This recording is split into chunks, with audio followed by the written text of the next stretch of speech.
Hi everyone and welcome back to my channel. If you're new here, I'm MJ.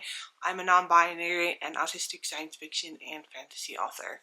This channel is all about the craft of writing with a neurodivergent and queer focus. So I thought that it would be a fun idea to come on once a month and just kind of give an update about what I am working on and what I am reading and just all the things going on in the writing world. So welcome to the first installment of this, whatever I will end up calling it, maybe March Reading and Writing Updates. And let's dive in. So let's start with some writing updates. I actually have 3 projects really that I'm in the middle of. The highest priority is with Only the Starlight. It is releasing at the end of March on the 31st, so it's actually done, uploaded out to ARC readers. At this point, it's really just making sure I let people know it's available. I'm waiting for the print copies of the books to come in to distribute those to my Kickstarters, but even my ebooks are out to my Kickstarter, so that's exciting. I'm very happy about book 2, Lunar Abyss series, coming out, and I'm looking forward to writing book 3, but there are a few other projects that I need to work on first. So the next project, or the next priority project, this is how I see them in my head depending on release dates, is a novella called Some Stories Were Never Meant to Be Told. And this is a novella set in the Lunar Abyss series. It's book 1.5. It is a novella. I do have a novelette out in the world, but this is the first novella in it, and it follows the story of Pixie, who is a canary in the main series. We don't actually see her in the main series, we just have her talked about. And this story is named Some Stories Were Never Meant to Be Told because it's a little more intense. So I'm gonna be very careful about how I market this. I don't want to say I'm going to necessarily be marketing this one, but inform people about whether or not this is a read for them. I have just gotten the edits back for that, so I'm going to be working on the final edits, getting that up, and getting it ready for pre-order. I wasn't necessarily going to pre-order it, but since it's done before I want to release it, I'm going to probably get it up to pre-order. I've got to get the cover from my cover artist first also. And then the third project that I am working on, I'm currently working on the first draft of it right now, so even though it's like the third priority project, it's getting the most attention at the moment, and that is actually a new series I'm starting, Immortals Mystery Series. It is a paranormal cozy mystery series, kind of along the same vibe of Ember Town, but I am trying to make it cozy. I know Inside a Dark Space is a bit darker, and I wanted to do some queer rep that is a little bit lighter, but we'll see how much I actually succeed at that, because my idea of cozy may not be anyone else's idea of cozy. But I am really enjoying, I should say, writing the first draft of this. It's all outlined. I have a whole process on my channel of how I outline, which is pretty intensive, so I know where the story's going to go, and I really do like the story. I have a vague outline of the first 3 books in the series, so I'm even more excited about that. But yeah, I'm excited for you all to be able to meet Max, who is the main character of this book, and it's on schedule. I have a vague hope to get it out before Pride, but we'll see if that works or not. By the time I get to this state, it's already pretty solid of a story, so we'll see. So those are my 3 main writing projects that I am working on right now. There are a few other things that I have coming that I have less of a hand in at this point in time, because there are things I've already written. So we'll talk more about that in next month's update video. So now let's review some of the books that I have actually gotten this month. This is not something I've actually done in a little while, so it'll be great to have these up on YouTube. So all of these are from Tor. I primarily get paper arcs from Tor, so I'm very excited about this. So I received Obstetrix, and this is a novella. Gone Girls meets The Handmaid's Tales in obstetrics. The unputdownable near-future feminist thriller from the Hugo Award-winning author Naomi Kritzer. So I don't know a ton about what it's about, so let's find out. Obstetric words is a poignant, powerful, and timely dissection of the country's reproductive health landscape. Kritzer masterfully utilizes her background in short fiction and political writing to deliver a story that packs a punch and cautions us of a future that is perilously close. So yeah, I'm going to put this on my soon-to-be-read list and see how it goes. I also received Trace Elements, and this is by Jo Watson and Ada Palmer. And they have come together to write a book-length and supremely entertaining look at modern science fiction and fantasy, as how our genre is written and how it is read, that will join nonfiction works like Ursula K. Le Guin's The Language of the Night, Samuel R. Dowley's The Jewel-Hinged Jaw, and Understanding Comics by Scott McCloud on the short shelf of titles essential to all readers of our genre. Subjects covered include the nature of genre itself, the history of science fiction publishing, the implicit contract between author and reader, the way science fiction and fantasy disguise themselves as one another, what SF&F can learn from outside influences ranging from Shakespeare to Detroit to anime, the role of complexity in reading, the need to expand our sphere of empathy, and finally the need for optimism, the importance of rejecting purity culture, and the fact that the human story for centuries to come will be composed of hard work. And I think you can all see why I really want to read this book, so it also will be going on my want to read soon list. The last book I received is Butterfly Effect by Sean McGuire. I love Sean McGuire. I did not realize that this is like book 15 in a series of an encrypted novel.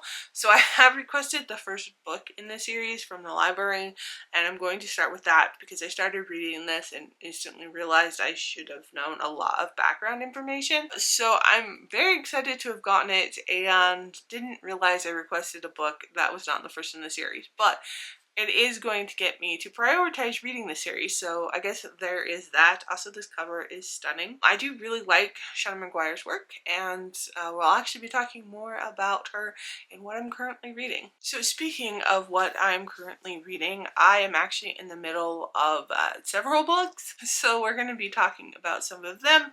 And hopefully by next month I will have most of these finished. We will see. So I have started IQ84.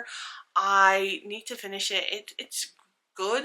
It's just a very long book that I didn't really know what it was about going into it. I just really want to read more books outside of Western culture speculative fiction.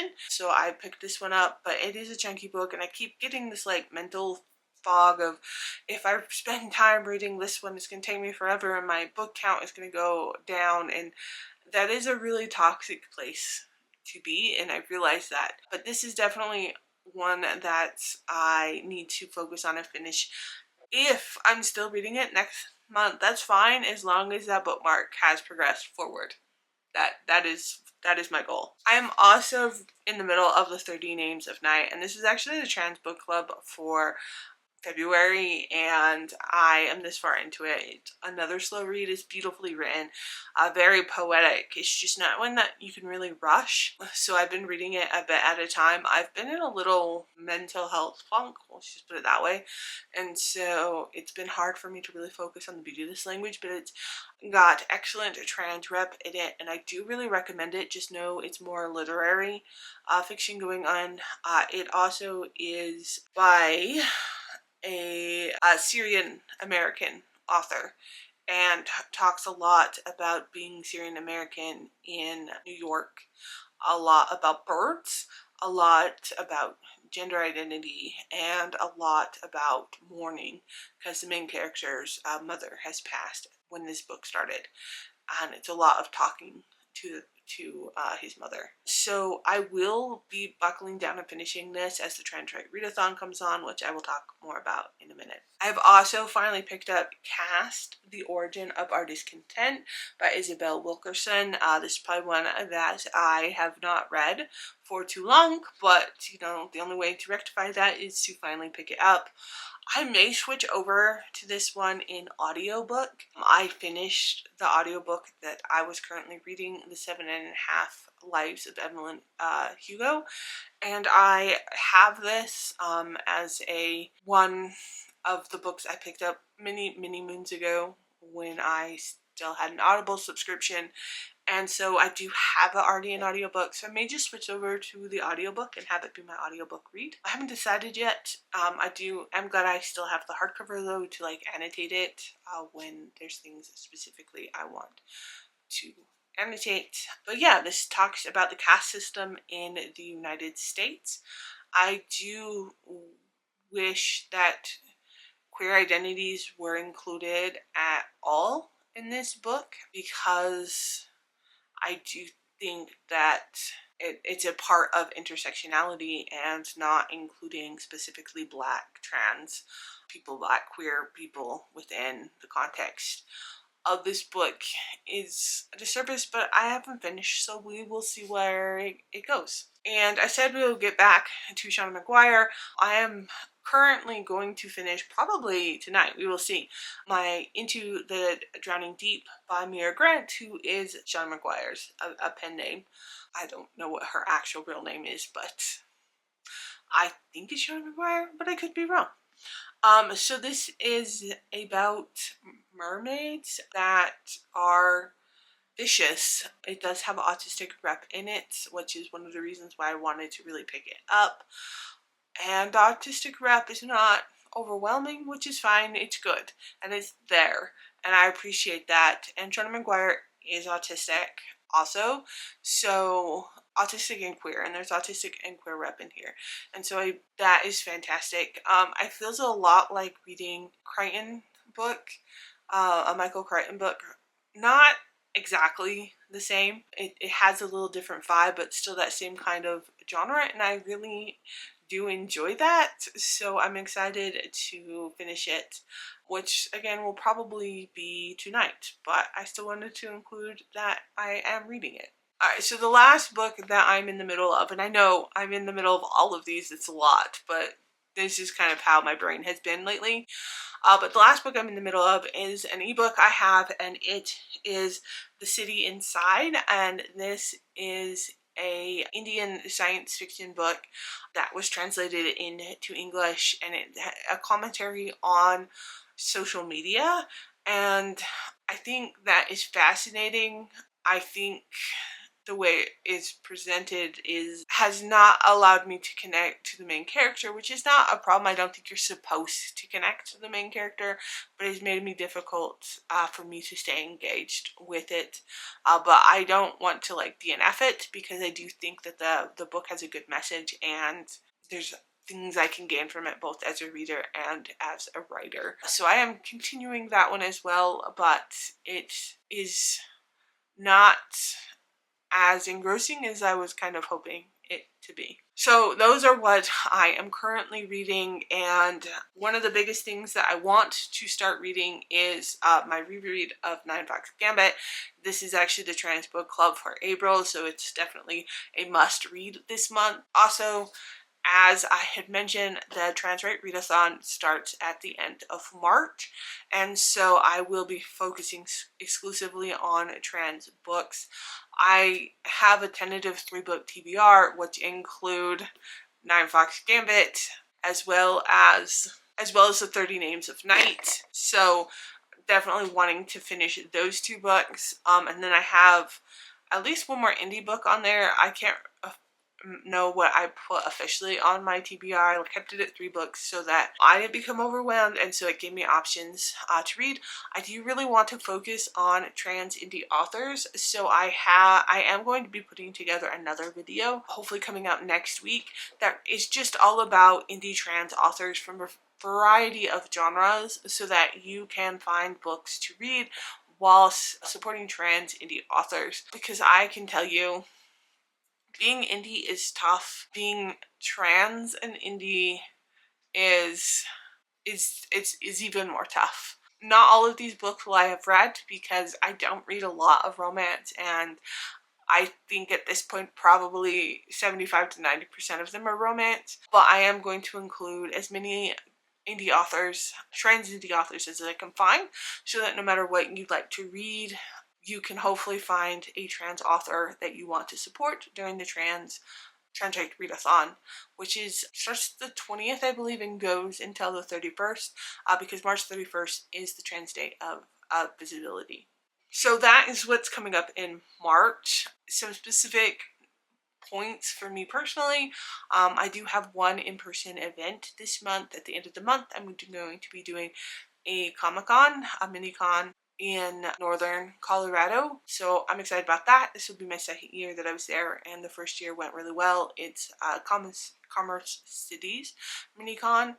I also am actually going to be attending an anime festival just as an attendee. That was the Creature's Christmas gift, and so we're going to go to Denver to just kind of enjoy being at a con where they don't have to help me with my books.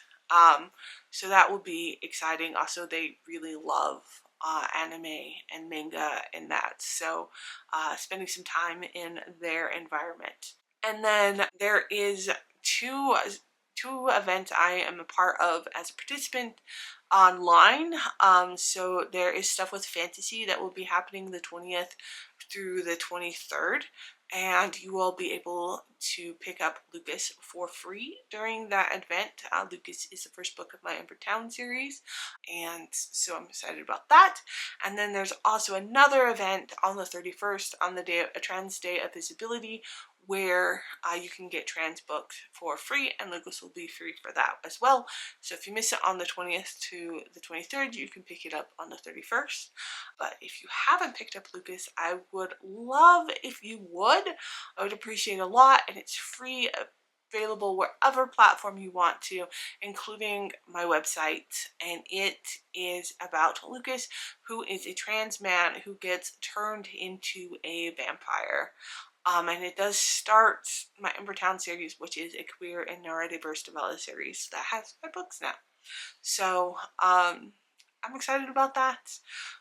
March is going to be a very full month, and full of lots of good books and a lot of good writing and a lot of events, so I'll be busy. So let me know if you like this. I will try it out for at least a couple of months.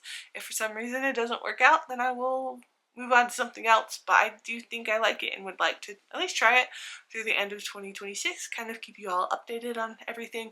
Gives me a chance to talk a little bit more about what I'm reading, in still being in an author space. So let me know what you are writing or what you're reading down in the comments down below. I would really love to know. And if you found this helpful, please give it a thumbs up and subscribe for more WriterTube content every Tuesday.